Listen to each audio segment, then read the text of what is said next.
بساط دنیا الٹ رہی ہے، حسین اور پائیدار نقشے جہان نو کے ابھر رہے ہیں، بدل رہا ہے نظام کہنا۔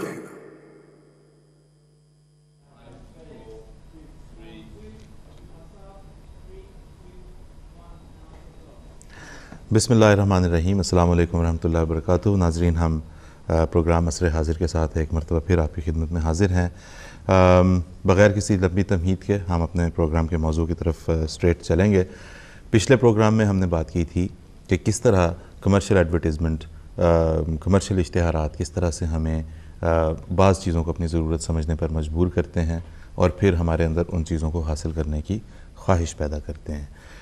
ہم نے آج یہ دیکھنا ہے کہ جب وہ خواہش پیدا ہو جاتی ہے تو پھر اس خواہش کے نتیجے میں جو ہماری ایک سٹیٹ آف مائنڈ ہوتی ہے، جو ذہن کی حالت ہوتی ہے، اسے کون لوگ پھر ایکسپلائٹ کرنا شروع کرتے ہیں، وہ ایکسپلائٹیشن کہاں سے شروع ہوتی ہے اور پھر کس طرح سے، یعنی کس طرح اسے استعمال کرتے ہیں اپنے فائدے کے لیے، اپنے مفاد کے لیے، اور کیسے ہمیں اور مزید ایسی چیزوں کی طرف لے کر جاتے ہیں جو ہمارے لیے بالآخر نقصان دہ ثابت ہوتی ہیں۔ مثلاً قرضہ جات، جو کہ بینکس وغیرہ آج کل بڑی جو ہے وہ جبر سے لوگوں کو بلکہ تقریباً دیتے پھرتے ہیں، بڑی کثرت سے لوگوں کو اس چیز کے لیے جو ہے وہ مجبور کرتے ہیں بڑے زور و شور کے ساتھ کہ وہ قرضہ جات لیں اور اپنے خواہشات کو پورا کریں۔ یہ ہمارے آج کے اس کا پہلے سیگمنٹ کا موضوع ہے جس کے اوپر ہم بات کریں گے۔ اگلے دو سیگمنٹس انشاءاللہ تعالیٰ آئیں گے تو آپ دیکھتے رہیں گے کہ ان میں ہمارے کیا موضوعات ہیں۔ اسٹوڈیو میں ہمارے ساتھ تشریف رکھتے ہیں مکرم محترم مرزا محمود احمد صاحب۔ مرزا محمود احمد صاحب ایک چارٹرڈ اکاؤنٹنٹ ہیں، جماعت احمدیہ میں ہمارے جو ہے وہ آڈیٹر ہیں، سینٹرل آڈیٹر ہیں، اقتصادیات کے اوپر بڑی گہری نظر، بڑی اچھی انڈرسٹینڈنگ ہے۔ محمود صاحب آپ کو خوش آمدید پروگرام میں۔ محمود صاحب نے ایک ویڈیو پیکیج اپنے ناظرین کے لیے تیار کیا ہے، وہ ہم دیکھ لیں، پھر اس کے بعد ہم اپنی گفتگو کا آغاز کرتے ہیں۔ اشتہارات کے ذریعے بہت سی اشیاء کو ہماری ضرورت بنا دیا جاتا ہے۔ جن چیزوں کے بغیر ہم گزارا کر بھی رہے ہوتے ہیں وہ بھی ہمیں اپنی اہم ترین ضرورت محسوس ہونے لگتی ہیں۔ مسئلہ تب پیدا ہوتا ہے جب ہم اپنی ضروریات کو بڑھا لیتے ہیں مگر ان ضروریات کو پورا کرنے کے لیے ہمارے اسباب اور ذرائع میں اضافہ نہیں ہوتا۔ ایسے میں بینک اور مالیاتی ادارے بظاہر ہمارے ہمدرد بن کر سامنے آتے ہیں اور ہمیں پیشکش کرتے ہیں کہ دنیا کی تمام آسائشیں جو ہماری دسترس سے باہر ہیں انہیں حاصل کرنا صرف چند لمحوں کا کام ہے۔ صرف ایک کریڈٹ کارڈ یا آسان اقساط کا قرض یہ سب اشیاء ہمارے جھولی میں لا کر ڈال سکتا ہے۔ ایسے میں ہمارا رد عمل کیا ہو؟ جی محمود صاحب، بڑا چھوٹا سا سوال ہے بظاہر، ایسے میں ہمارا رد عمل کیا ہو؟ ہمیں وہ اشتہارات کھینچ کے یہاں تو لے آئے کہ جی بڑی اچھی چیز ہے، بڑی خوبصورت چیز ہے، بڑا زبردست فون ہے، اب کیسے اسے حاصل کریں؟ تو جو ایڈورٹائز کرتے ہیں ان کے ذہن میں بھی تو کچھ ہوتا ہی ہوگا نا کہ لوگ جب اس سطح تک پہنچیں گے سوچتے ہوئے کہ اب اسے کیسے حاصل کریں تو پھر وہ کہاں جائیں گے؟ تو یہ کس طرح سے آپس میں جو ہے وہ انٹرٹوائنڈ ہے یہ سارا کچھ؟ اس میں دیکھیں دو چیزیں جو ہے نا، مطلب یہ کہ ناظرین کی یہ نالج کے لیے بھی ضروری ہے کہ بیان کر دی جائیں۔ ایک تو یہ کہ وہ ماحول پہلے کہ اس کی ضرورت کیوں سامنے آئی، جس طرح آپ نے اپنے پروگرام کے شروع میں یہ وضاحت کی تھی کہ ایڈورٹیزمنٹ جو بھرپور کی جاتی ہے، ٹھیک ہے نا، وہ اس کی بیک بون ہوتی ہے کہ مارکیٹ میں پروڈکٹس جو ہیں وہ ایک یعنی سپلائی اویلیبل ہے۔ سپلائی کو آپ نے ایڈورٹیزمنٹ کے ذریعے ناظرین تک پہنچا دیا لوگوں نے، ٹی وی کے ذریعے، دوسرے پرنٹ میڈیا کے ذریعے۔ پھر اس سپلائی کے اگینسٹ ڈیمانڈ جو تھی اس کو بیلنس کرنے کے لیے کنزیومر کریڈٹ ایک پیوٹل رول ادا کرتا ہے، بنیادی کردار ادا کرتا ہے۔ لیکن یہ ساری چیزیں تو ایک ماحول کے اندر ہیں، اس پہ ہم آئیں گے ابھی کہ جو ہے نا وہ کس طرح کنزیومر کریڈٹ ہوتا ہے۔ لیکن سب سے پہلی جو آپ نے بات کی ابھی وہ تو یہ کہ ہر شخص کی اپنی ایک ذمہ داری، انفرادی ایک سیوک رسپانسبلٹی ہے، ایک سینسیبل ذمہ داری ہے ہر شخص کی کہ وہ کس طرح اس چیز کو ایڈریس کرتا ہے۔ یعنی دنیا میں بہت ساری چیزیں ہیں جس میں جو ہے نا ہی چوزز رائٹ اینڈ رانگ، اور وہ اس چیز کو سامنے رکھتے ہوئے یہ والی چیز بھی اسی طرح ہی ہے کہ کس طرح اس نے اپنا فیصلہ کرنا ہے۔ کیونکہ میرا خیال ہے جب انسان ویسے بھی وہاں اس سطح تک پہنچتا ہے جہاں اسے یہ سمجھ نہیں آ رہی کہ یہ چیز ہے جسے میں حاصل کرنا چاہتا ہوں، ایک تو ہو گیا نا جائز ضرورت ہے، بالکل، لیکن ایک چیز ہے جو خواہش کی بنیاد پہ اس کے دل میں ایک تمنا، ایک امنگ پیدا ہو گئی کہ یہ چیز میرے پاس بھی ہو جو فلاں کے پاس ہے، بالکل، تو میں اسے کیسے حاصل کروں؟ اس کا مطلب اس کے وسائل، اس کی اجازت نہیں دے رہے، اس کا مطلب ہے کہ وہ بریک لگانے کا ٹائم ہے، وہ رک جانے کا ٹائم ہے، ضروری نہیں ہے کہ وہاں پہ جو ہے وہ آ کے اس چیز کی تگ و دو کی جائے. تو وہاں پہ بیسکلی آپ ہمیں بتا رہے ہیں کہ یہ تمنا جنم لیتی ہے کہ چلو پھر میں کہیں سے دیکھتا ہوں کہ کیا ہو سکتا ہے. ایسے میں پھر جو ہے وہ کنزیومر کریڈٹ یا جو مالیاتی ادارے ہیں، بینکس ہیں، وہ اترتے ہیں اور آ کے پھر کھیلتے ہیں ان تمناؤں، ان خواہشات کے ساتھ، اور آج کل بڑا پاورفلی ان کو ایڈورٹائز کیا جاتا ہے. بالکل ٹھیک ہے. ہاں جی. اور اس کے اندر آپ دیکھیں گے کہ مارکیٹ کا جو کریڈٹ کا ایپیٹائٹ ہے وہ کتنا زیادہ ہے.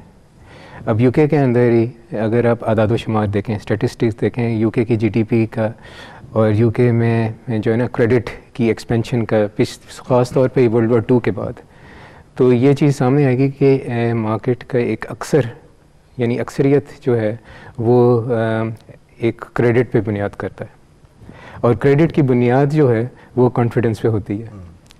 اور یہ پچھلے 3-4 دہائیوں سے اس چیز کو اتنا انفلٹریٹ کر لیا ہے ایک ہاؤس ہولڈ کے اندر کہ کریڈٹ کارڈ کی پہ خرچہ عمومی ذہن جو ہے نا سائیکلوجیکلی اس چیز کو یہ سمجھتا ہے کہ یہ شاید میرے پیسے ہی ہیں، پرائے کے پیسے نہیں ہیں.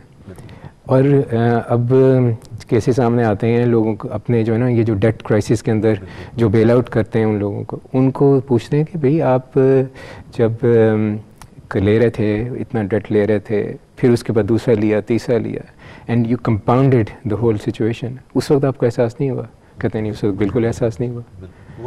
لیکن اس کو غیر محسوس بھی تو کر دیتے ہیں نا. بالکل یہ چیز جس طریقے سے اس کو ایڈورٹائز کیا جاتا ہے، خالی ہمارے لیے، ہمارے ناظرین کے لیے سمجھنا بڑا ضروری ہے کہ مطلب یو اونلی بھی پیئنگ، آپ مطلب 5,000 پاؤنڈ لے لو اور مہینے کے 5 پاؤنڈ دیتے رہو، کیا جاتا ہے؟ ہاں جی. یا 10 پاؤنڈ دیتے رہو، کیا جاتا ہے؟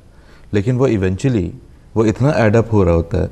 مطلب ایک ہمارے ناظرین کو یہ بھی اگر آپ بتاتے چلیں محمود صاحب کہ آخر وہ خدمت خلق کرنے تو نہیں بیٹھے ہوئے کہ چلو آج 500 پاؤنڈ لے لو تو تھوڑے تھوڑے کر کے ہمیں واپس کر دینا. ان کی دلچسپی جو ہے وہ سود میں ہے جو انہوں نے وصول کرنا ہے. ایسا ہی ہے نا. تو بالعموم کتنی رقم آپ دینا واپس جو ہے وہ آپ کو دینی پڑ جاتی ہے، اور کس طرح سے مشکلات کیسے پیدا ہوتی ہیں ابھی جو آپ بتا رہے ہیں. دیکھیں اس میں جو ہے مختلف سٹیجز ہیں. اگر آپ تو بینک سے قرضہ لیتے ہیں تو وہ تو ایک اسٹیپولیٹڈ انٹرسٹ ریٹ ہے جس کے اوپر جو ہے وہ آپ نے قرضہ واپس دینا ہے.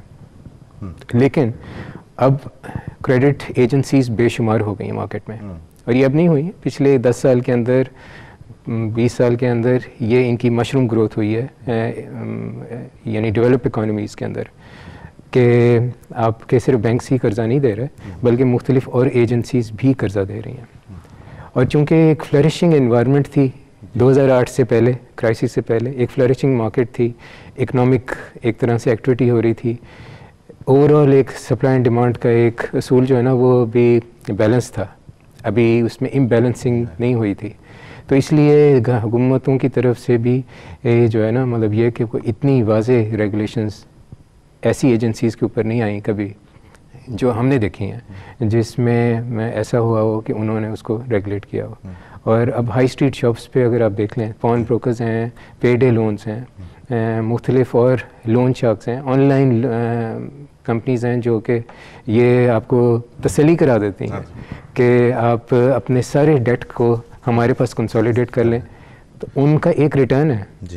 اور بعض دفعہ تو 3-4,000% جو ہے وہ چارجز ہو رہے ہوتے ہیں. اور یہ آپ جو ان کے یوزرز ہیں ان کی ٹوٹل علمی کی وجہ سے وہ سائن کر دیتے ہیں کیونکہ ان کو وہ مجبوراً ان کو بیچاروں کو، غریب عوام کو ٹریپ کر لیا جاتا ہے. بالکل ایسا ہی ہے.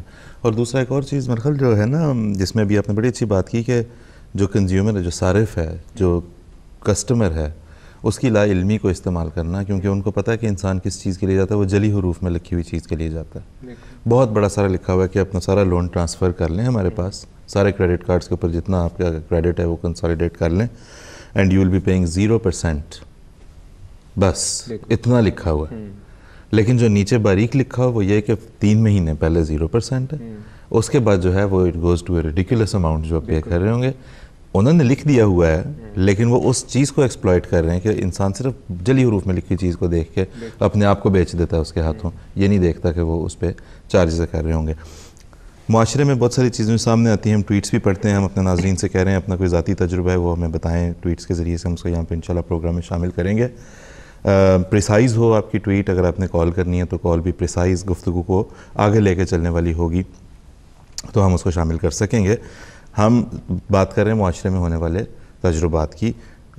جس طرح سے بینک اس وقت ہمارے جذبات اور احساسات کے ساتھ اور ضروریات کے ساتھ کھیلتے ہیں, ناجائز ضروریات جو انسان نے خود بنا لی ہوتی ہیں اکثر اوقات, اس میں ایک یہ بھی دیکھنے میں آیا نا محمود صاحب کہ مطلب آپ نے پہلے آپ کو بینک کریڈٹ کارڈ سیل کرے گا کہ آپ اکاؤنٹ تو کھلوا ہی رہے ہیں, آپ کے اکاؤنٹ میں اتنے پیسے آ بھی رہے ہیں, تو آپ ایک کریڈٹ کارڈ بھی لے لیں اور ہر مہینے اس پہ جتنا بھی کریڈٹ آئے اس کو پے آف کر دیا کریں. لیکن ایونچولی کریڈٹ کارڈ کے اوپر جب لوگوں کا قرضہ پائل اپ ہو جاتا ہے تو پھر اگلی چیز جو وہ سیل کرتے ہیں وہ کہتے ہیں کہ اب لون لے لیں اور یہ سارا کچھ ایک دفعہ اتار دیں اور پھر لون کی رقم جو ہے وہ ادا کرتے رہیں. پھر جب لون میں پھنس جاتے ہیں تو کہتے ہیں پھر دوبارہ کریڈٹ کارڈ لے لیں اور یہ کر, تو یہ چلتا چلا جاتا ہے. اس میں محمود صاحب ہمیں یہ بتائیں, ہم نے جس طرح اپنے ناظرین کو ہم بتاتے ہیں کہ ہم اس پروگرام میں جو بات چیت کرتے ہیں وہ استفادہ ہم کرتے ہیں حضرت امیر المومنین اید اللہ تعالیٰ بن نصر العزیز کی عطا فرمودہ ہدایات کی روشنی میں بات کرتے ہیں. حضرت صاحب نے متعدد مرتبہ اس چیز کا کہ انسان اپنی ضرورت کو دیکھ کے پاؤں پھیلائے, خطبات میں, طلباء کے ساتھ کلاسوں میں, نوجوانوں کے ساتھ کلاسوں میں, نوجوانوں کے اجتماعات کی خطابات میں, کہ انسان کو یہ پتہ ہونا چاہیے کہ کیا میری ضرورت ہے. قناعت کا درس, قناعت کا سبق. مسئلہ یہ ہے کہ اس معاشرے میں رہتے ہوئے مجھے لگتا ہے کہ یہ سب جائز ہے کیونکہ سب کر رہے ہیں. وہ جو ایک پیئر پریشر ہوتا ہے نا کہ اس کے پاس بھی کریڈٹ کارڈ ہے, اس نے بھی لون لیا ہوا, اس نے بھی لون لیا ہوا, تو میں لے لوں گا تو میں کوئی مطلب بہت بیوقوف نہیں لگوں گا یا کوئی ہٹ کے نہیں لگوں گا ان سب لوگوں سے, لہٰذا میں بھی لے لوں. اس میں یہ بتائیں کہ کہاں ہم ایک زیادہ ذمہ دار احمدی مسلمان کی حیثیت سے ہمارا رد عمل, ہمارا کیا ہے, اس پہ سٹانس کیا ہونا چاہیے؟ دیکھیں, بنیادی چیز ہے اسلام کی تعلیم اور اسلام کی تعلیم کے اوپر جو تشریحات حضرت مسیح موعود علیہ السلام, حضرت خلفائے احمدیت کی طرف سے اتنی واضح ہیں کہ اس کے اندر سمجھنے والے کے لیے تو بے شمار نصائح شامل ہیں. اور اس میں ایک سادہ سی جو آپ نے بات کی ہے وہ یہی اس کا جواب ہے کہ انسان اپنی ضرورت کو کوانٹیفائی کرے. کریڈٹ کارڈ کلی طور پہ ایسا نہیں ہے کہ ایک ایسی چیز ہے کہ جو آدمی رکھنا ہی نہیں, بالکل, لیکن وہ اس کی حد مقرر آپ نے خود کرنی ہے. اس صورتحال میں جس میں ہم اس مارکیٹ میں بے شمار ہم نے کیسز دیکھے ہیں, اور وہ غیر ذمہ دارانہ اور یا لا علمی کی وجہ سے کہہ لیں کہ ایک نہیں بلکہ 4 5 6 7 کریڈٹ کارڈز ہوتے ہیں اور پھر لونز بھی ہوتے ہیں. ایک احمدی کے حوالے سے اس معاشرے میں اگر کسی نے اپنے آپ کو بچانا ہے, اور حضرت امیر المومنین نے کئی دفعہ فرمایا ہے کہ جو ہے نا اپنے چادر جو ہے نا دیکھ کے پاؤں پھیلائیں, تو اس میں یہی نصیحت جو ہے نا موٹی موٹی ہے کہ اپنا ایک دیکھیں کہ ہماری ضرورت کتنی ہے, اور میکسیمم ایک کریڈٹ کارڈ اگر, کیونکہ یہاں پہ 3 یا 4 ہزار 5 ہزار پاؤنڈ کا اگر آپ کا لمٹ ہے تو میکسیمم کانٹیجنسی کے لیے ایک ایسی صورت کے لیے کہ جس میں جو ہے نا آپ کو خرچ کرنا ہی پڑے, تو ایک آپ اگر کسی نے رکھا ہو. بالکل, ایک محمود صاحب ایک تو ناگہانی صورت ہے جو بن سکتی ہے, دوسری بعض جائز مجبوریاں بھی ہیں کہ بعض پیمنٹس ایسی ہیں جو صرف آپ آن لائن کر سکتے ہیں اور وہ آپ سے صرف کریڈٹ کارڈ ایکسیپٹ کر رہے ہوتے ہیں, یا بعض چیزیں جس میں انہوں نے جو ہے وہ آپ کریڈٹ کارڈ کے استعمال سے فوری ضرورتیں پے کر سکتے ہیں. کیش ایکسیپٹ بعض جگہوں پہ نہیں ہو رہا تھا, کارڈز اونلی ہوتا ہے, بعض اسپیسیفکلی کہتے ہیں کہ کریڈٹ کارڈ اونلی. ہاں جی, تو ایسی صورتحال میں وہ ضرورت بھی ہے, جائز حد تک ایک مجبوری بھی ہے, اور جس طرح آپ کہہ رہے ہیں کہ بعض اوقات ایسا ہو سکتا ہے فار اے رینی ڈے کہ مطلب کوئی ایسی ناگہانی صورت بن جائے کہ جس میں فوری طور پہ آپ کو جو ہے وہ اویلیبلٹی پیسے کی نہ ہو, تو آپ چلیں اس کا استعمال کسی حد تک کر لیں.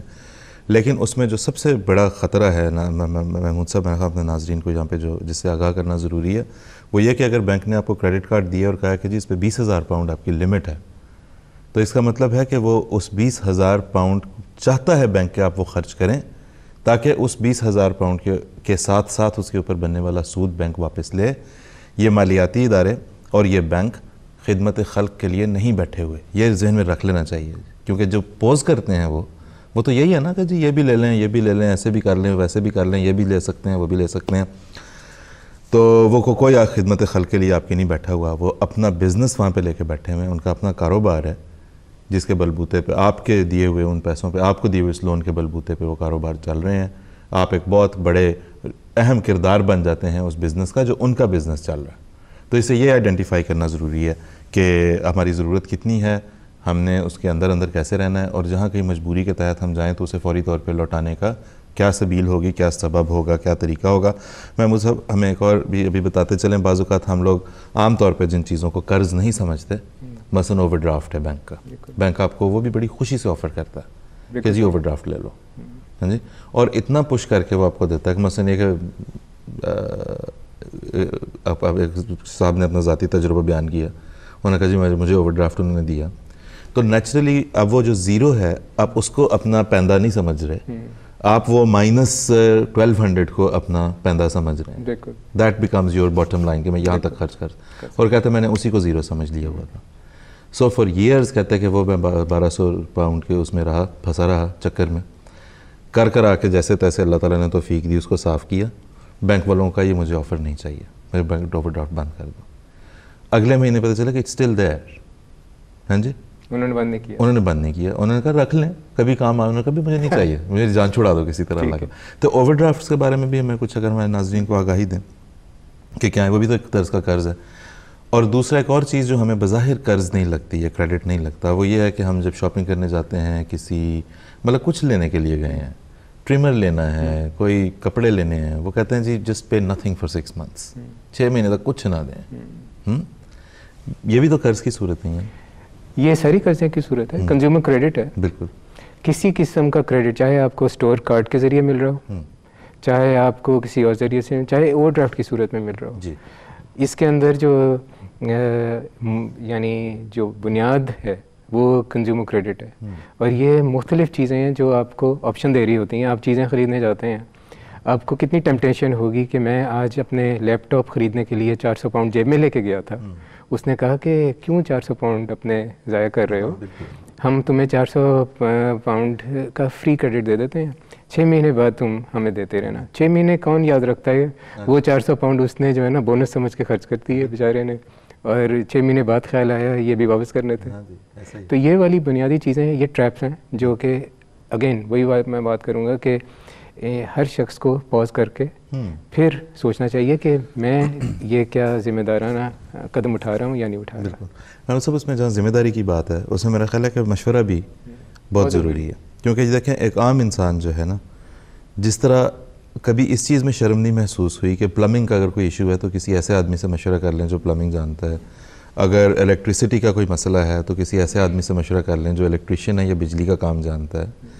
گھر بنوانے کے لیے ہم خود نہیں کھڑے ہو جاتے کہ چلو اینٹیں بنا کے لگا کے خود ہی کھڑا کر دیتے ہیں گھر, آپ کسی آرکیٹیکٹ کی مدد لیتے ہیں, سول انجینئر کی مدد لیتے ہیں, مزدوروں کی مدد لیتے ہیں, تو گھر جا کے بنتا ہے. تو جب آپ ایک اتنا بڑا فیصلہ کر رہے ہیں کہ آپ جا کے بینک سے جو ہے وہ مثلا 2000 پاؤنڈ ہی اٹھانے لگے ہیں, یا وہ آپ کو اس چیز میں لیور کر رہے ہیں, آپ کو گھیر گھار کے اس چیز کی طرف لے کے آ رہے ہیں, تو کسی ایسے آدمی سے مشورہ کر لیا جائے جو زیادہ سینسیبل, جو زیادہ سمجھدار ہو, جو ان معاملات کو سمجھتا ہو, جو آپ کو اصل تصویر دکھا سکے. تو ناظرین, مشورہ ان معاملات میں بھی اتنا ہی ضروری ہے, کیونکہ یہ ایسی ٹیمپٹیشنز ہیں جن کو بعض اوقات ہم ریئلائز نہیں کرتے. میں مجھ سے یہی ہوتا ہے نا, وہ آپ کو کہہ رہے ہیں کہ جی ہمارے اسٹور کا کارڈ لے لیں, اسٹور کا کریڈٹ کارڈ لے لیں, کیونکہ اس پہ یہ ہوگا کہ آپ 1 پاؤنڈ کے اوپر آپ کو 1 پوائنٹ ملے گا, اور وہ پوائنٹ سیو کرنے کرانے کے بعد جو ہے وہ آپ کو کیا ملے گا یہ ہم کبھی نہیں سوچتے. کون سا پوائنٹ ہے, وہ کوئی گیم ہو رہی ہے, اس میں ہارنا جیتنا ہے کسی سے پوائنٹ لے کے, ان پوائنٹس کے بدلے میں مل کیا رہا ہے, وہ اٹس نیکسٹ ٹو نتھنگ, اس کی ایکچوئل ویلیو ایز سچ ہوتی بھی کچھ نہیں ہے جو اس کے بدلے میں مل جاتا ہے. لیکن ہم ظاہر ہے اس میں ہم ان پوائنٹس کی بات نہیں کر رہے جو وداؤٹ اینی کریڈٹ ملتے ہیں, کلب کارڈ وغیرہ پہ, دوسرے تو بڑے مفید ہیں, لینے بھی چاہیے جہاں پہ ملتے ہوں. ہم بات کریں کہ اب ان پوائنٹس کو انہوں نے کریڈٹ کارڈز کے ساتھ, اسٹور کارڈز کے ساتھ انہوں نے وابستہ کر دیا ہوا ہے. محمود صاحب, میرا خیال ہے جو شاپنگ کرنے ہم جاتے ہیں, پھر رہے ہیں آئلس کے اندر اور ادھر ادھر چیزیں دیکھ رہے ہیں اور یہ کر رہے ہیں, وہاں پہ ایک آدمی جب آپ کو اپروچ کرتا ہے کلپ بورڈ کے ساتھ, اور آپ کا سب سے بڑا ہمدرد بن کے آپ کو اپروچ کرتا ہے, تو میرا خیال وہاں سب سے زیادہ اس کو دیکھنے کی ضرورت ہے جو آ کے کہتا ہے ہمارا کریڈٹ کارڈ آج لے لیں تو یہ ہو جائے گا, وہ ہو جائے گا, آج سے ہی شاپنگ شروع کر دیں اس کے اوپر, اور آپ دنیا کے خوش نصیب ترین انسان بن جائیں گے یہ کارڈ جب آپ کو مل جائے گا. What is it to look out for, کس چیز سے بچنا, کیا دیکھیں ہم, ابھی ناظرین کو کہہ تو رہے ہیں کہ دھیان کریں, کس چیز کا دھیان کریں؟ دیکھیں, سب سے بڑی چیز یہ ہے کہ اگر آپ کو کوئی اپروچ کرتا ہے, چاہے ان پرسن آئلز کے اندر گزرتے ہوئے, یا فون آتا ہے کہ آپ کا یہ چیز جو ہے نا آپ یس کہہ دیں اور ہم لوگ آپ کو کر دیں گے, ہمیشہ یہ یاد رکھنا چاہیے کہ اس کا ویسٹڈ انٹرسٹ ہے اس ٹرانزیکشن میں, اور جب تک ویسٹڈ انٹرسٹ نہ ہو, یعنی اس کا انٹرسٹ ہے تو کسی کا گین اور لاسز جو ہے نا یہ ایک بڑی بنیاد چیز ہے. کسی کا گین ہوگا تو کسی کا لاس بھی ہوگا. اور اگر آپ یہ دیکھ رہے ہیں موٹی موٹی اصول ہے کہ دوسرے کا گین ہے تو لوزنگ اینڈ پہ تو آپ ہی ہیں. بالکل ایسا ہی ہے، بالکل ایسا ہی ہے. تو اس وجہ سے جو ہے نا ہمیشہ ایک اسپونٹینیس مارکیٹنگ کہلاتی ہے جس میں آپ کو فون آتا ہے کہ اب بھی ود ان 30 سیکنڈز اگر آپ یس کہیں گے تو یہ آپ کو بے حد جو ہے نا ٹیمپٹنگ آفر آپ کے گھر کل ڈیلیور ہو جائے گی. وہاں پاز کریں کہیں گے نہیں میں اب سوچوں گا. بالکل ایک چلتے پھرتے کسی چیز کے لیے سائن اپ کرنا جو ہے وہ میرے خیال میں that should be a big no. یہ ایک ایسی چیز ہے جس میں میرا خیال ہے ہم سب کو بہت محتاط رہنا چاہیے. وہ فائدہ ہی آپ کی اجرت کا اٹھا رہے ہیں، وہ آپ کو ٹیمپٹ کر رہے ہیں ایک ایسی سچویشن میں جس وقت آپ کو جلدی ہے کہ میں یہ 4-5 چیزیں لوں اور جاؤں، اور اس میں ایک نہایت اٹریکٹیو آفر دے رہے ہیں جس پہ آپ کہتے ہیں کہ اچھا چلو ٹھیک ہے، اور آپ سائن کر دیتے ہیں بغیر دیکھیں. اس میں میرا خیال ہے میرا خیال ہے اپنے ناظرین سے یہ بھی کہیں کہ بعض ایسا جارگن ہے جو استعمال کیا جاتا ہے. جارگن ایسی ٹرمینالوجی ہوتی ہے جو ٹیکنیکل ٹرمینالوجی ہے جو لے مین کے لیے سمجھنی مشکل ہوتی ہے. 13.4% اے پی آر کیا ہے؟ ہم میں سے کتنے لوگوں کو پتہ ہے؟ ہم میں سے جتنے ہمارے ناظرین اس وقت دیکھ رہے ہیں ان سب نے یہ کریڈٹ اگریمنٹ سائن کیا ہوا ہے کہ اتنے پرسنٹ اے پی آر کے اوپر جو ہے وہ آپ سے قرضہ وصول کیا جائے گا. ہم سب اپنے آپ سے پوچھ لیں ہمیں پتہ ہے اس اصطلاح کا کیا مطلب ہے؟ میں مجھ سے اس اصطلاح کا کیا مطلب ہے؟ دیکھیں اے پی آر تو جو ہے نا وہ ایک ٹرمینالوجی ہے جو بینک سے استعمال کرتے ہیں لیکن وہ ایفیکٹو انٹرسٹ ریٹ نہیں ہوتا. یہ بالکل موٹا اصول ہے.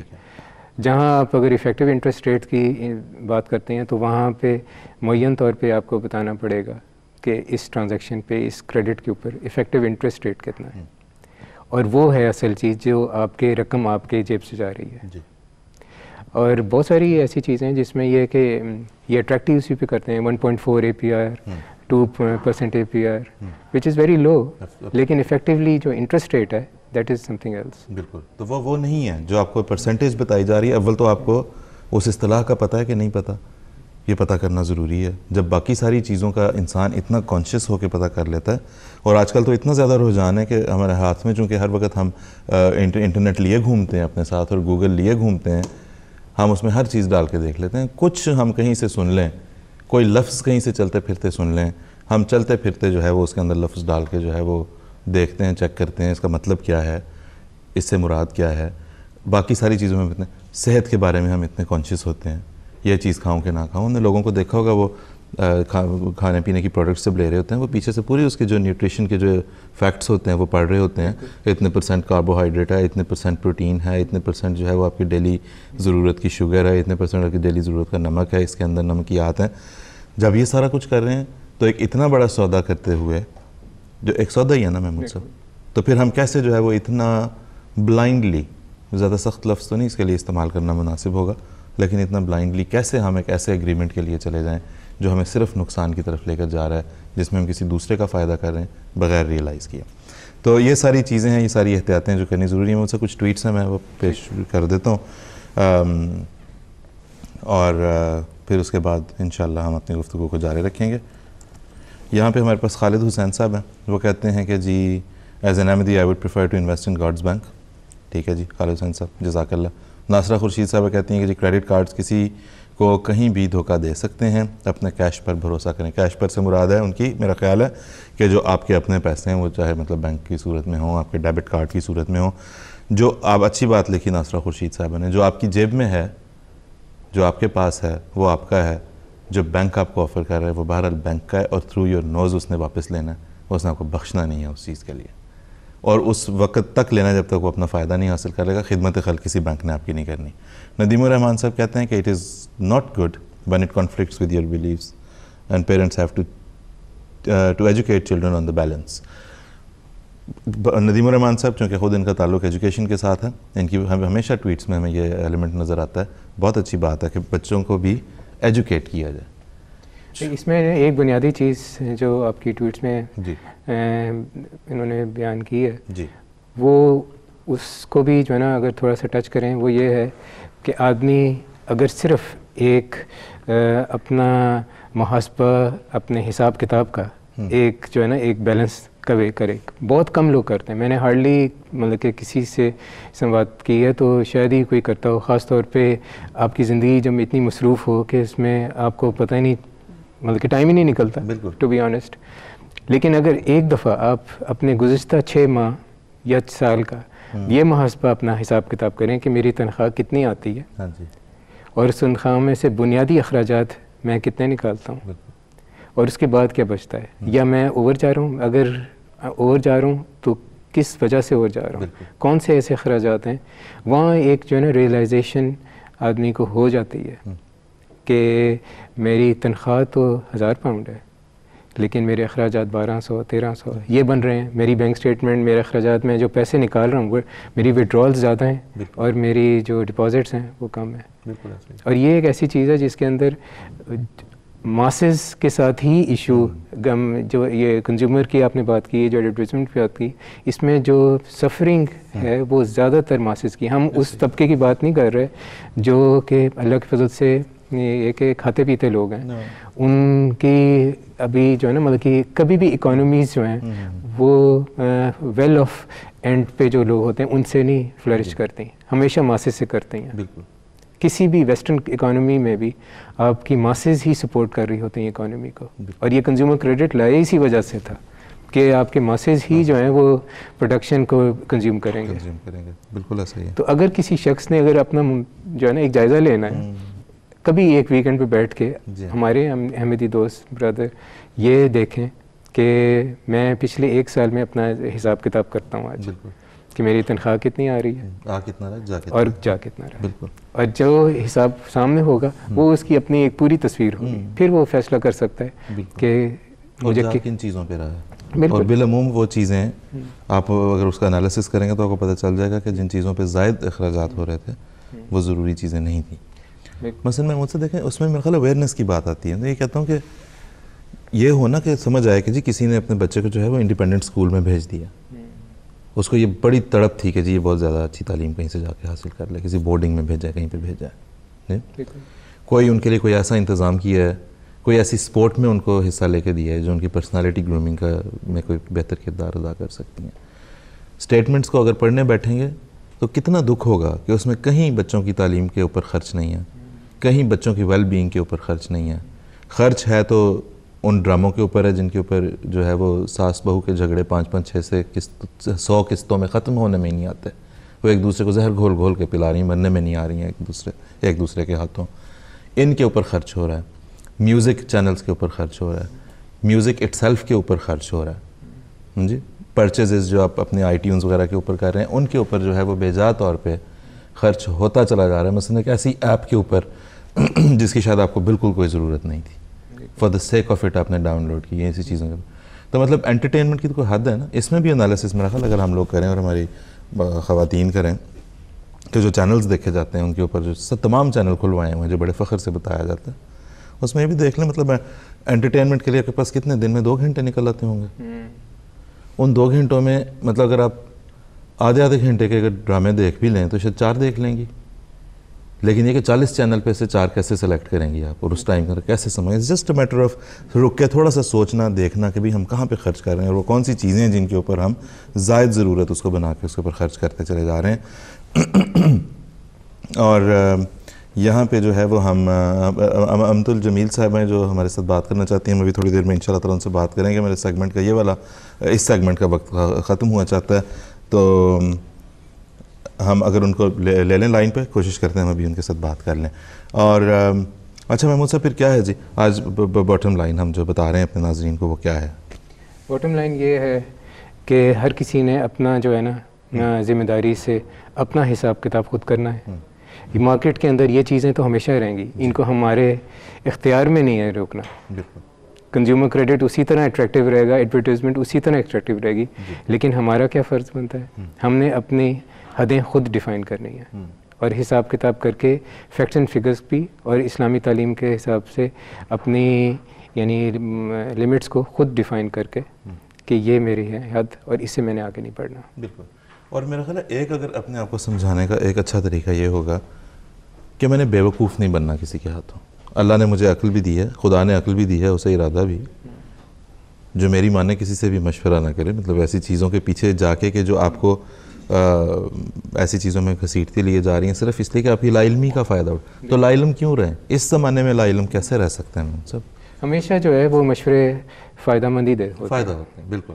کبھی بھی اسپونٹینیسلی آپ نے یس کر دیا تو ریگریٹ بعد میں خود ہی ہوگا. بالکل ایسے. آپ اپنے گھر میں بیگم سے مشورہ کر لیں, بچوں سے مشورہ کر لیں, جی, دوست احباب سے مشورہ کر لیں, جی, لیکن ہمیشہ مشورہ کر کے آگے جائیں گے تو اس میں بہت سارے لوگ اپنے ایکسپیرینس شیئر کر لیں گے, اور وہ پوائنٹ ہوتا ہے جس میں تھوڑا سا پاز بھی مل جاتا ہے. پاز بھی مل جاتا ہے ایک دم. کہتے ہیں نا انگلش کی کہاوت ہے کہ don't shop when you are hungry. بالکل صحیح بات ہے. یہ تو میرا خیال ہے ہمارے مسلمان بھائیوں کو سب سے زیادہ پتہ ہے کہ روزے کی حالت میں کی ہوئی شاپنگ آدمی ضرور شام کو بیٹھا سوچ رہا ہوتا ہے کہ میں بنانا جوس کس لیے لے آیا ہوں, کبھی زندگی میں نہیں پیا تھا, تو اس کا کرنا کیا ہے. تو ظاہر بالکل درست بات جناب کہ مطلب جس وقت وہ بھوک جاگی ہو, ہرس جاگی ہو, اس وقت جو ہے وہ احتیاط کرنی چاہیے, گریز کرنا چاہیے کہ ہم جا کے جو ہے نا غیر ضروری چیزوں کو اپنی ضرورت سمجھ کے جو ہے انہیں اٹھا کے لیتے آتے چلے جائیں. تو مشورہ ضروری ہے, تحقیق ضروری ہے, معلومات حاصل کرنا ضروری ہے. کوئی آپ کی انا کے اوپر آنچ نہیں آ جائے گی اگر آپ اپنے کسی دوست کو جو ان معاملات کو سمجھتا ہے اور جانتا ہے اس سے مشورہ کر لیں کہ جی یہ اتنے میں مجھے یہ چیز مل رہی ہے, یہ مجھے کریڈٹ سیل کرنے کی کوشش کر رہے ہیں, مجھے کیا کرنا چاہیے. مشورہ ضروری ہے, تحقیق ضروری ہے. اس موضوع کے اوپر ہم اپنی گفتگو کو انشاءاللہ اگلے میں بھی جاری رکھیں گے. اس سیگمنٹ کا ٹائم اگرچہ ختم ہوا چاہتا ہے. امت الجمیل صاحبہ جرمنی سے ہمارے سے ٹیلی فون لائن پہ ہیں, دیکھتے ہیں کیا کہتی ہیں. جی امت الجمیل صاحبہ. السلام علیکم. وعلیکم السلام. جی مجھے یہ کہنا ہے کہ بڑا ہی خوبصورت, ایک تو پروگرام اتنے خوبصورت ہوتے ہیں اور ٹائم بہت کم ہوتا ہے. جی. اور دوسرا یہ میں کہوں گی کہ یہ جو بینک کے قرضہ اور کریڈٹ کارڈ جو ہے یہ ایک ایسی لعنت ہے جس نے نوجوانوں کی زندگی کو بہت حسین دنیا میں پہنچا دیا ہے. اور اسٹیٹس حاصل کرنے کے لیے جو انسان کے وسائل سے باہر ہیں, انسان پیسے کے پیچھے بھاگتا ہے اور پیسہ حاصل کرنے کے لیے بینک کی راہ لیتا ہے. اور جب بینک بڑی ہی خوبصورتی سے ان کی برین واشنگ کرتے ہیں اور انسان کو خیالوں میں اپنے تمام مسائل کا حل تلاش تو کر دیتے ہیں, اور لیکن حقیقت میں وہ زندگی کی اصل حقیقت سے بہت دور ہو جاتے ہیں. بالکل ایسا. اور اس کا ایک ہی حل ہے کہ اپنی خواہشات کو محدود کریں اور خواہشات کو وسائل کے مطابق پھیلائیں. اگر بینگ احمدی اگر اسلام کے بتائے ہوئے اصولوں پر چلیں گے تو کارڈ نہ تو کریڈٹ کارڈ کی ضرورت رہے گی اور نہ ہی قرضے کی ضرورت رہے گی. بالکل ٹھیک, بالکل ٹھیک. جی امت الجمیل صاحبہ بہت شکریہ, جزاک اللہ. امت الجمیل صاحبہ کی اس کال کے ساتھ ہم اپنے اس سیگمنٹ کو کلوز کرتے ہیں. مرزا احمد صاحب ہم اپنے اگلے سیگمنٹ کی طرف بڑھتے ہیں. مرزا احمد صاحب ہمارے ساتھ ہی رہیں گے اگلے سیگمنٹ میں بھی. علم و ادب ہمارا دوسرا سیگمنٹ ہوتا ہے جس میں ہم جماعت کے علم و ادب کے وسیع خزانے میں سے ہم کچھ ایک آدھ موتی جو ہے اس کی مختصر جھلک آپ کی خدمت میں پیش کرتے ہیں. تو چلتے ہیں علم و ادب کی طرف, اور سب سے پہلے ایک ویڈیو پیکج اور اس کے بعد پھر ہم واپس اسٹوڈیو میں آتے ہیں. دنیا میں کئی اقتصادی نظام آتے اور جاتے رہے ہیں. ہر نظام میں خوبیاں بھی رہیں اور خامیاں بھی سامنے آتی رہیں. بعض نظام دنیا کے تمام مسائل کا حل بن کر سامنے آتے رہے مگر جلد اپنا زوال دیکھ کر رخصت ہو گئے. ایک نظام جو کامیابی کی کلید بن سکتا ہے وہ صرف اسلام کا دیا ہوا اقتصادی نظام ہے. دنیا اس عظیم شان نظام کو سمجھنے میں غلطی کھاتی ہے اس لیے کہ کبھی اسے جدید دنیا کے سامنے درست طور پر بیان ہی نہیں کیا جاتا. اسلام کے اقتصادی نظام کی درست تفہیم صرف وہی ہے جو جماعت احمدیہ کی طرف سے آئے. حضرت مسلم موعود رضی اللہ تعالیٰ عنہ کی مارکۃ الآراء تصنیف اسلام کا اقتصادی نظام کا تعارف. جی ناظرین, اسلام کا اقتصادی نظام حضرت مسلم موعود رضی اللہ تعالیٰ عنہ کی عظیم الشان تصنیف 1945 میں حضور حضرت مسلم موعود رضی اللہ تعالیٰ عنہ نے احمدیہ ہاسٹل لاہور میں یہ عظیم الشان خطاب ارشاد فرمایا جو تب بھی یہ جو اسلام کے اقتصادی نظام پر بہترین تعارف تھا, آج بھی اسلام کے اقتصادی نظام کے اوپر بہترین تعارف ہے. مرزا محمود صاحب ہمارے ساتھ تشریف رکھتے ہیں اور محمود صاحب اس کتاب کا تعارف پیش کریں گے. محمود صاحب, اگر ہم گفتگو کا آغاز یہاں سے کریں کہ بہت عرصے سے ہم سنتے ہیں نا جی اسلام کا اقتصادی نظام ہے, اسلامک فائنانس کبھی کہا جاتا ہے, کبھی شریعہ بینکنگ کہا جاتا ہے, کبھی شریعہ فائنانس کہا جاتا ہے. تو حضرت مسلم موعود رضی اللہ تعالیٰ عنہ نے اس میں کس طرح سے اسلام کے اقتصادی نظام کو پیش کیا؟ کیا صرف اس کو اسٹینڈ الون پیش کر دیا یا کوئی کمپیریزن ڈرا کیا؟ دیکھیں اس میں بنیادی چیز جو ہمیں اس سے پہلے سامنے اپنے ذہن میں رکھنی چاہیے وہ یہی ہے کہ اسلام ایک ایسا مذہب ہے اور باقی مذاہب سے ایک منفرد حیثیت اپنے اندر رکھتا ہے کہ اس کی جو ہے اس کا حسن اس کی سادگی میں ہے. جی. اور کوئی مذہب جو ہے وہ اس حوالے سے اسلام کا مقابلہ نہیں کر سکتا. تمام تعلیمات ایک سادگی کے ساتھ جو ہے نا اس کا حسن ہی سے سادگی ہے. اور اقتصادی لحاظ سے بھی جو ہے نا ایک اسلام نے جو ایک پکچر پریزنٹ کی ہے وہ ایک سادہ اور سادہ اصولوں کے اوپر بنیاد کرتی ہے. حضرت خلیفۃ المسیح ثانی رضی اللہ تعالیٰ عنہ نے انہی بنیادوں کو لے کے آگے جو لیکچر فرمایا تھا اس میں حضور نے فرمایا تھا کہ ظاہری بات ہے کہ جس مطلب ماحول میں اسلامی اقتصادی نظام ایک فلورش کرنا چاہیے یا اس کا یعنی ایک بیس اسٹیبلش ہونی چاہیے وہ ایک وائڈر ماحول کو چاہتا ہے. صرف ایک اقتصادی لحاظ سے آپ نہیں کہہ سکتے کہ ایک ایلیمنٹ اکنامک ایلیمنٹ آپ صرف انسرٹ کر دیں اور باقی ماحول کو چینج نہ کریں. اس حوالے سے جو ہماری آج گفتگو چل رہی ہے اس میں اس بنیاد کو جس پہ حضرت خلیفہ ثانی نے پکڑا ہے وہ اللہ تعالیٰ کی ذات مالک پہ اوپر ہے کہ اللہ تعالیٰ ہر چیز کا مالک ہے. اور یہ ایک ایسی بنیاد ہے جس پہ ہم اگر دیکھتے ہیں کہ ہم بحیثیت انسان اون کچھ نہیں کرتے بلکہ ہمارے پاس ہر چیز امانتاً ہے کیونکہ مالک تو خدا کی ہے, مالک تو خدا ہے, اس کی ذات تو ایک ہے جس کے پاس ہر چیز ہے اور ہم اس کی ہر چاہے وہ پیسہ ہو, چاہے وہ استعداد ہو, چاہے کسی اور رنگ میں کچھ ریسورس ہے, لیکن انسان کے پاس وہ امانت ہے. اور اس اصول کو اگر آپ اتنا سادہ اصول ہے لیکن اتنا گہرا اصول ہے کہ اگر اس کو ہم اگر سوسائٹی میں دیکھتے ہیں کہ ہر انسان کا جو ایک ریلائنس ہے پیسے پر, مانیٹری ریلائنس ہے, وہ کیا ہے؟ وہ یہی ہے کہ ایک مجھے بھروسہ ہے میرے پیسے پہ. اب ہم سوشل ڈسٹریس جو دیکھتے ہیں, اکنامک ڈسٹریس جو دیکھتے ہیں, کیوں لوگ خودکشی کر لیتے ہیں؟ کیا وجہ ہے کہ کمپنی کولیپس ہوئی اور اس اونر نے خودکشی کر لی؟ کیوں؟ اس وجہ سے کہ وہ پیسے کو خدا بنا کے بیٹھا تھا. تو اگر وہ امانت کا رنگ اپنے اندر اس میں رکھتا کہ میں تو ایک امین ہوں صرف اس کا, تو اور اللہ تعالیٰ کی ذات مالک ہے, تو یہ جو ہم دیکھتے ہیں دنیا میں جو کسی قسم کا ڈسٹریٹ ہے وہ بالکل نہ ہو. اور حضرت خلیفہ ثانی نے اسی بنیاد کو لے کے آگے ایکسپلین کیا اور اس کو کھولا ہے کہ ملکوں میں اور جب بھی ایک حسین اسلامی معاشرہ ہوگا, صرف اس میں اقتصادی ایلیمنٹ نہیں ہوگا لیکن ایک حسین انسانی معاشرہ جو اسلامی معاشرہ جو ہوگا جس میں حکام بھی, جس کے اندر رعایا بھی, جس کے اندر باقی اس کا نظام ہے, وہ سارا کا سارا اس اصول پہ بنیاد کرے گا کہ ہم اللہ تعالیٰ کے بندے ہیں اور ہمارے پاس جتنا بھی کچھ ہے وہ اس کی امانت ہے. یہ ایک بہت ہی ایک گہرا اور سادہ ایک اصول ہے. یعنی کہ اگر اس کا مطالعہ کیا جائے, ہم اب پہلے تو اپنے ناظرین کو یہ بھی بتاتے چلیں کہ alislam.org ہماری ویب سائٹ پہ اسلام کا اقتصادی نظام آپ جا کے وہاں پہ پڑھ سکتے ہیں. اس مسلم رضی اللہ تعالیٰ عنہ کی تصنیفات میں اس کا ترجمہ ابھی ریسنٹلی جو ہے وہ انگریزی زبان میں بھی شائع ہوا.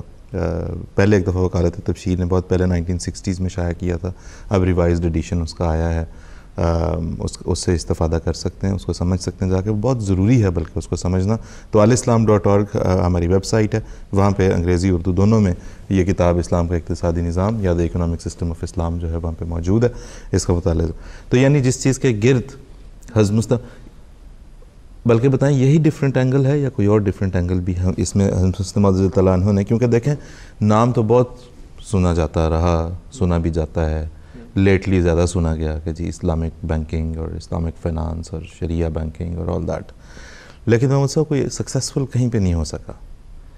تو حضرت مسلم رضی اللہ تعالیٰ عنہ کی جو انڈرسٹینڈنگ ہے اور جس طرح سے انہوں نے ہمیں سمجھایا ہے, دنیا کو سمجھایا ہے, وہ بہرحال ڈیفرنٹ ہے. وہ فرق کہاں پہ ہے پھر؟ دیکھیں وہ فرق جو ہے نا, جہاں تک پیسے کی بات ہے وہ فرق جو ہے وہ اعتماد پہ ہے اور انصاف پہ ہے. اس پہ جو ہے نا حضور نے اپنے لیکچر میں بہت زور دیا ہے کہ انصاف صرف ہماری روزمرہ کی دوسری چیزوں پہ انصاف نہیں بلکہ ایک اکنامک جسٹس بھی ہوتا ہے. اور جہاں تک اکنامک جسٹس کا تعلق ہے اور امانت کے اصول کو آپ ملائیں تو یہ چیز آپ کے سامنے آئے گی کہ جو مارکیٹ میں ہم لوگ لینڈنگ کرتے ہیں، بوروئنگ کرتے ہیں، یا کسی کی انٹرپرائز کو شروع کرنے کے لیے قرضہ لیا جاتا ہے، اسلامی نظام جو ہے وہ ایک ڈفرینٹ اس لیے چیز پیش کرتا ہے کہ کوئی پہلے سے انڈیکیٹو ریٹ نہیں ڈیفائن ہوتے اس میں.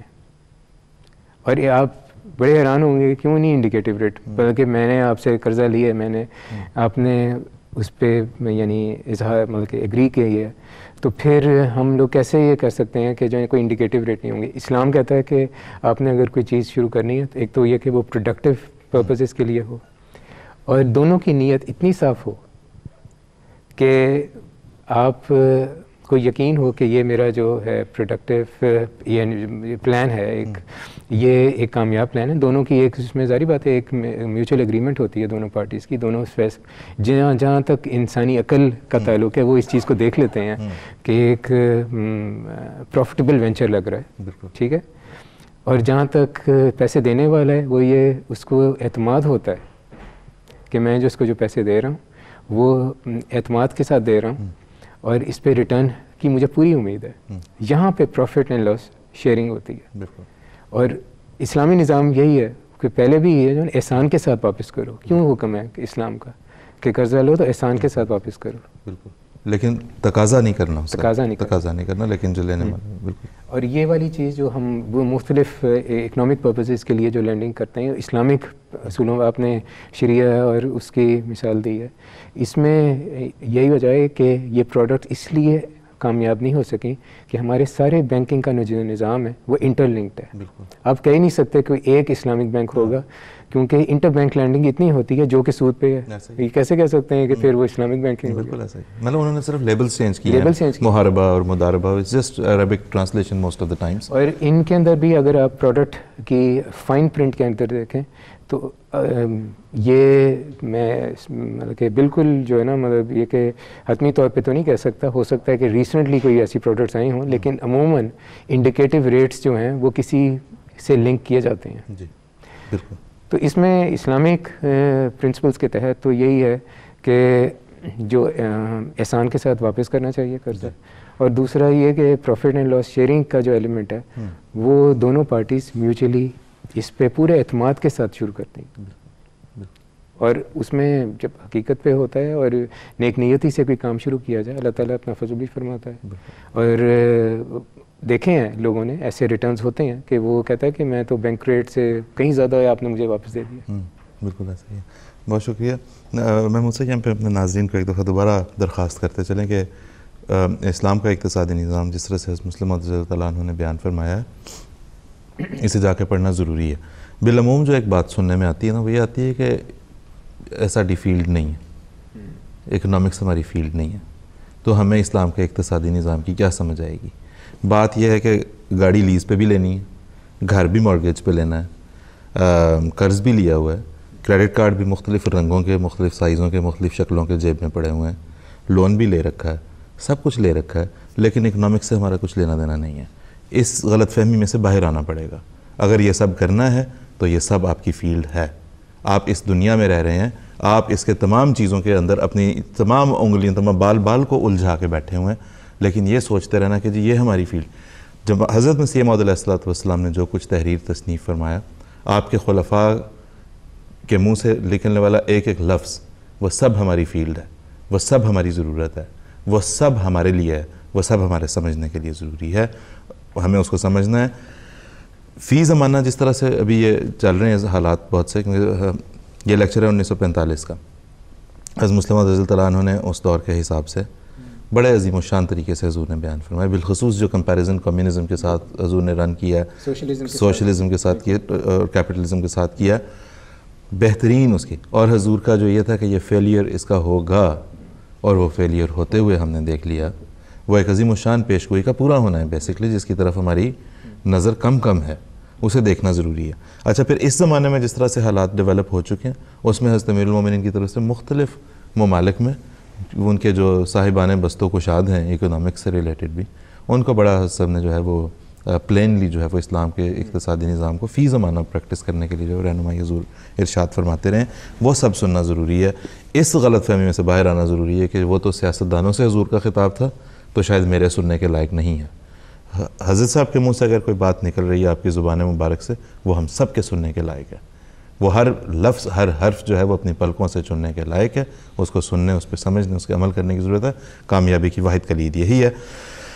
ہم اپنے ٹویٹر کے اکاؤنٹ پہ ابھی کوشش کرتے ہیں کہ بہت جلدی آپ کو ان دونوں کتابوں کا لنک بھی پوسٹ کر دیں، تاکہ آپ وہاں سے جو ہے وہ اردو میں یا انگریزی میں یا ان دونوں زبانوں میں سے جس زبان میں آپ جا کے پڑھنا چاہتے ہیں اسے وہاں سے آپ پڑھ سکیں، استفادہ کر سکیں.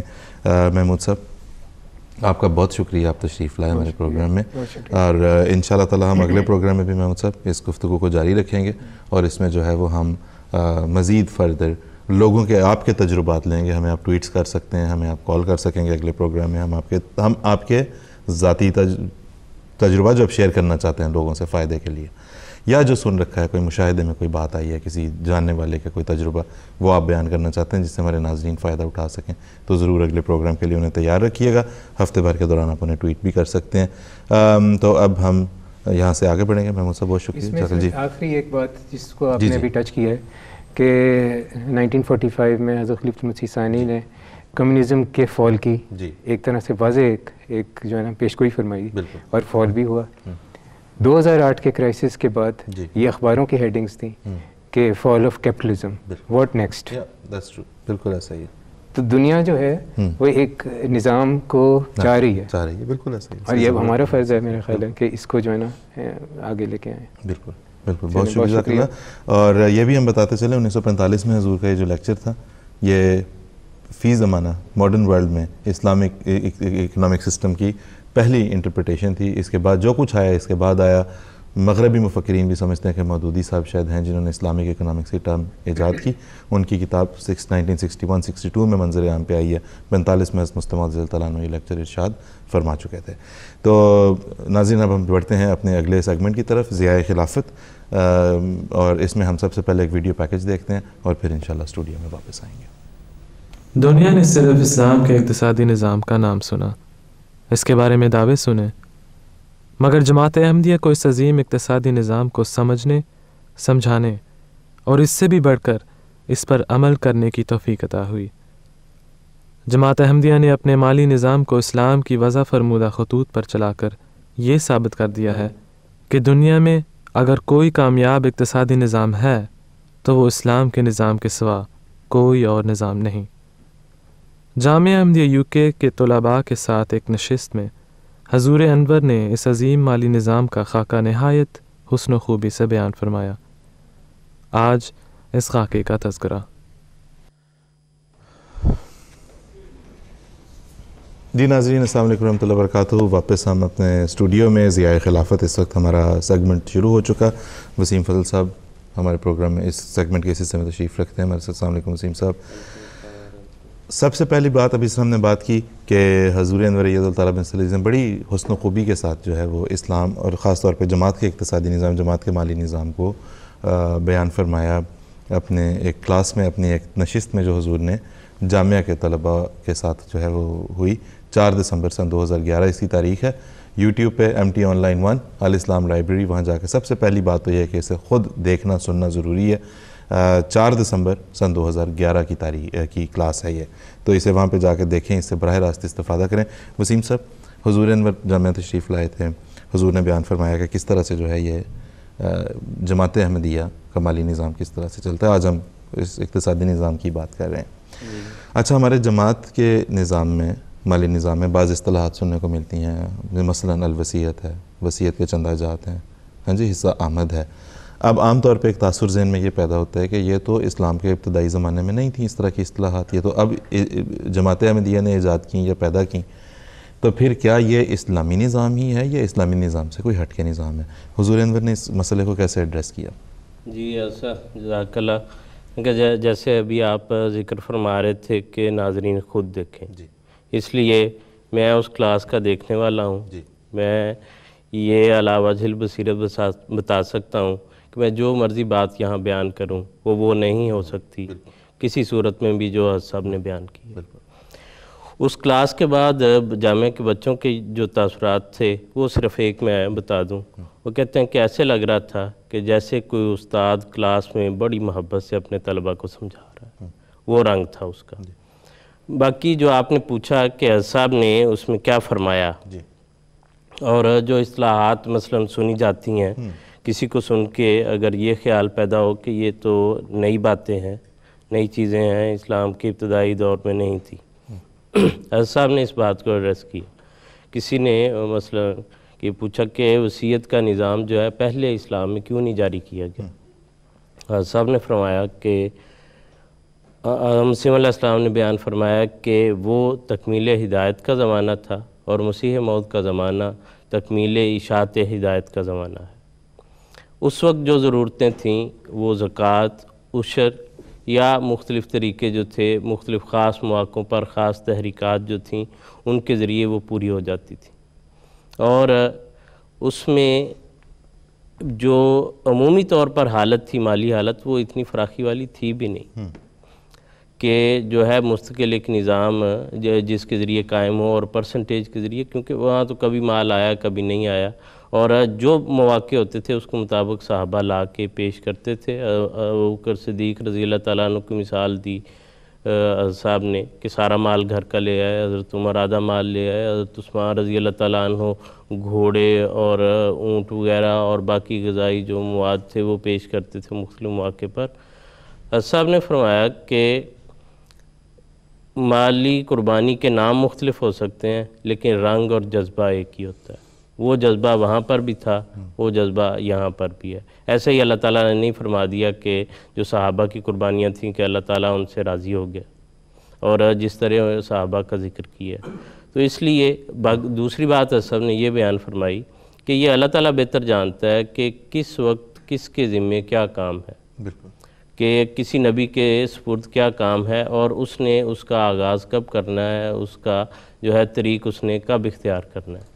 تو اگر جو ہر ایک احمدی یہ یقین رکھتا ہے کہ حضرت مسیح علیہ السلام سچے ہیں اور اشاعت اسلام کے لیے آئے ہیں، تجدید دین کے لیے آئے ہیں، سارے وہ کام کر رہے ہیں حضور صلی اللہ علیہ وسلم کی پیشگوئیوں کے مطابق، تو اس کو یہ بھی یقین رکھنا چاہیے کہ یہ جو نظام آپ نے جاری فرمایا ہے یہ بھی یقیناً سچا ہے، اور اللہ تعالیٰ نے الہام اور رویا کے ذریعے آپ کو وہ دکھایا، وہ جو وصیت کا نظام جاری کرنے کا جو سبب ہے کہ آپ کو قبر کی جگہ دکھائی گئی، اس کی مٹی دکھائی گئی کہ وہ چاندی کی طرح جو ہے وہ چمک رہی ہے۔ بالکل، تو اس لیے صاحب نے فرمایا کہ یہ نئی بات نہیں، جی، اور وہاں پر جو ہے دوسرا جو مالی نظام وہاں پر کام کر رہا تھا وہ زکوٰۃ کا نظام ہے، جی، اور صاحب فرمایا کسی کو یہ خیال ہو سکتا ہے کہ جی شاید ہم زکوٰۃ پر اتنی توجہ نہیں دیتے یا اس کو اہمیت نہیں دیتے، نے اس شعبے کا کسی کو اگر ہو سکتا ہے اس کا بھی ازالہ فرمایا کہ حضور نے فرمایا گزشتہ کئی سالوں سے میں اپنے خطبات میں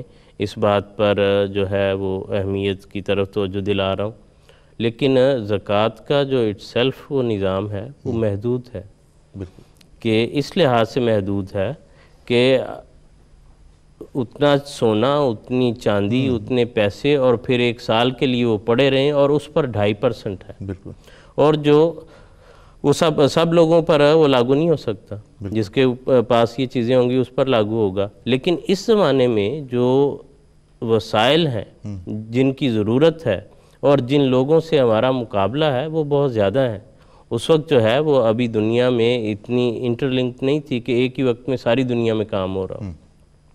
اس وقت جو ہے وہ دنیا میں جن سے مقابلہ ان کے پاس پریس ہے، میڈیا ہے، دوسرے ذرائع ہیں، جو سفر کے جو ہیں ایک ہی وقت میں دوسری جگہ جانا آنا، یہ ساری چیزیں، بالکل، تو اب اس لیے ان حدوں سے بڑھ کر اب ضرورت ہے قربانی کی، اس کے لیے جو ہے وہ مسیح علیہ السلام نے وصیت کے نظام کا اعلان فرمایا۔ جی، اچھا وسیم صاحب، یہ بھی اس کلاس میں اللہ کے فضل سے مجھے بھی توفیق ملی اس کو سننے کی اور اسے استفادہ کرنے کی، اور ہم یہی دوبارہ ناظرین کو کہیں گے کہ اسے سنے بغیر جو ہے وہ بہرحال نہیں سمجھ سکتے کہ وہ کتنی خوبصورتی سے حضرت امیر المومنین ایھد اللہ تعالیٰ بن نصر العزیز نے وہاں پہ بیان فرمایا، اسے سنیں۔ 4 دسمبر سن 2011 کی کلاس ہے، یوٹیوب پہ موجود ہے، اس سے ضرور استفادہ کریں۔ اس سے جو مصارف ہیں وہ تمام کے تمام جماعت احمدیہ کے جس طرح سے حضور نے بیان فرمایا وہ تمام وہی ہیں جو حضرت اقدس محمد مصطفیٰ صلی اللہ علیہ وسلم کے زمانے میں جماعتی اموال کے مصارف تھے، ایسا ہی ہے نا؟ جی بالکل اسی طرح۔ لیکن میرا خیال ہے جتنا سسٹمیٹک طریقے سے اس وقت ہو رہا ہے جو حضور نے بیان فرمایا، میرا خیال ہے کوئی اور اس وقت ایسا نہیں ہوگی جماعت دنیا کی، اسلامی جماعت جو اس سسٹمیٹک طریقے سے چلتی ہے. وہ سسٹم کیسا ہے، کیا ہے اس کی خوبصورتی؟ اچھا، وہ جس کو دنیا جو ہے اپنے دوسرے نظاموں میں بھی وہ کوشش کر رہی ہے، جس کی دہائی دی جاتی ہے کہ گراس روٹ لیول تک جو ہے سسٹم ہونا چاہیے. اللہ تعالیٰ کے فضل سے جہاں باقی کاموں میں یہ نظر آتا ہے، جو جماعت کا مالی نظام ہے اس میں بھرپور طریقے سے یہ نظر آیا. حضرت صاحب نے اس کلاس میں جو ہے کہ کسی کے سوال پر کہ غالباً کسی پوچھا گیا تھا کہ جی جو ہم چندہ دیتے ہیں اس کی کیا گارنٹی ہے کہ وہ ٹھیک طرح سے خرچ ہو رہا ہے. تو صاحب نے بڑے اچھی طرح سے وضاحت سے سمجھایا. صاحب فرمایا کہ تم لوگ مبلغ بننے جان رہے ہو، لوگ پوچھیں گے تم سے، اس لیے تمہیں پتہ ہونا چاہیے کہ کس طرح سے یہ کام کرتا ہے. سب سے پہلی بات جو ہے وہ حضور نے فرمایا کہ ایسے عہدیداران کا انتخاب کیا جاتا ہے، کرنا چاہیے کہ جو امانت کا حق ادا کرنے والے ہوں، جن کے تقویٰ کے معیار بلند ہوں. تو بات تو یہاں سے شروع ہو گئی کہ اگر ایک امانت دار اور نیک اور متقی آدمی ہے، اس کو پیسہ دیں یا کوئی اور کام دیں، وہ اس میں خرابی نہیں کرے گا.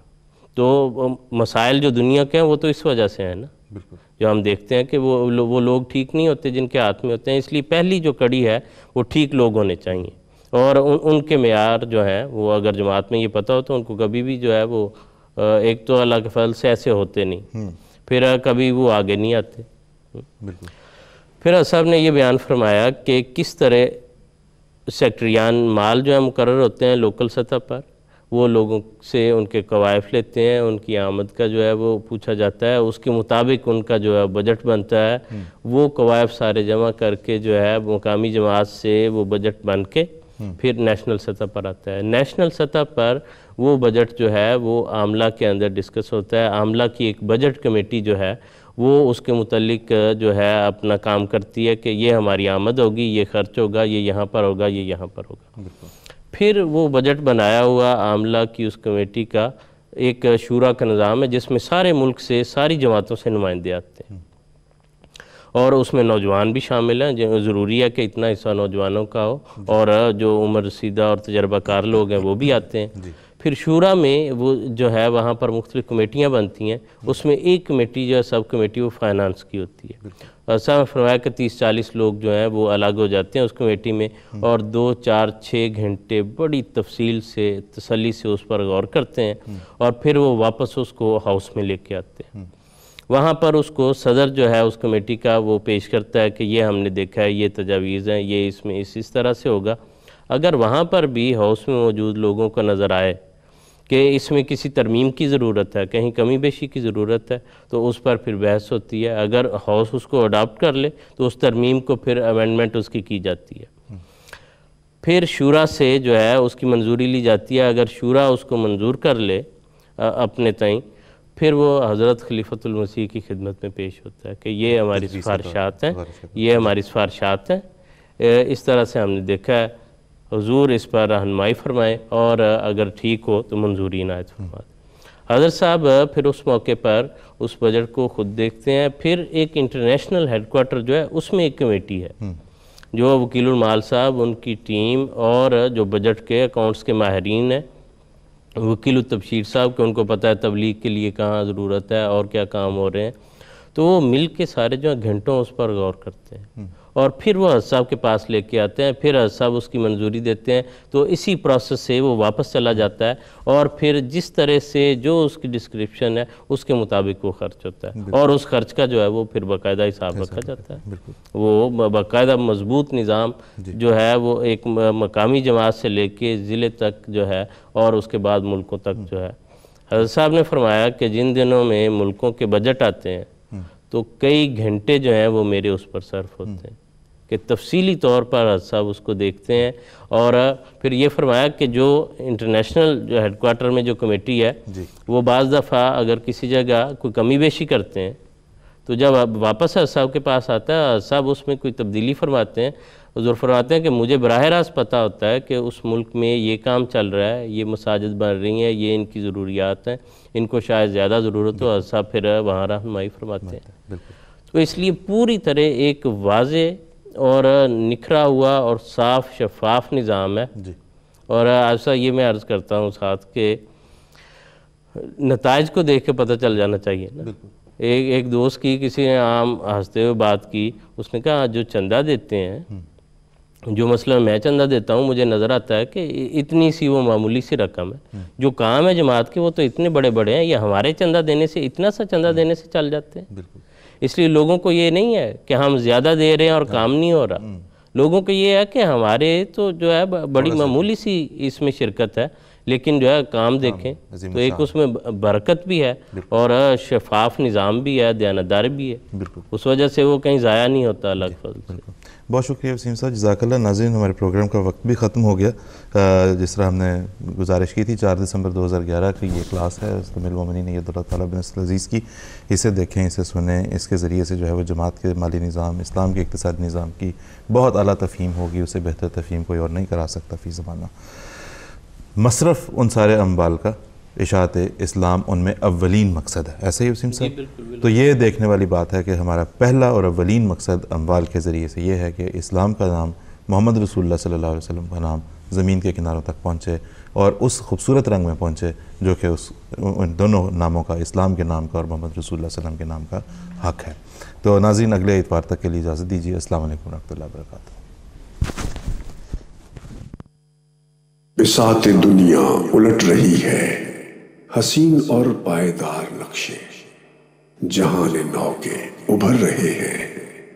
بدل رہا ہے نظام، کہنا